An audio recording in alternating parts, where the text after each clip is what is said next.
ঢাকা বিশ্ববিদ্যালয়ে জাতীয় কবি কাজী নজরুল ইসলামের কবরের পাশে শায়িত হলেন শহীদ ওসমান হাদী। বিপ্লবী এ যোদ্ধার লড়াই এগিয়ে নেয়ার প্রত্যয় সতীর্থদের।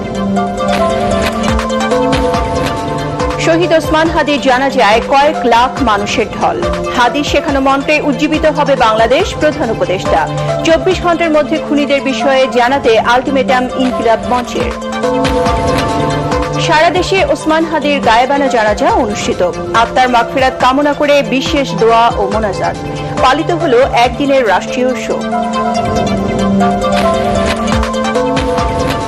জুলাই অভ্যুত্থানের পর ঢাকার রাজপথ আবারও বিপ্লবী জনতার পদচারণায় উত্তাল। রাজধানী পরিণত হয় মিছিলের নগরীতে।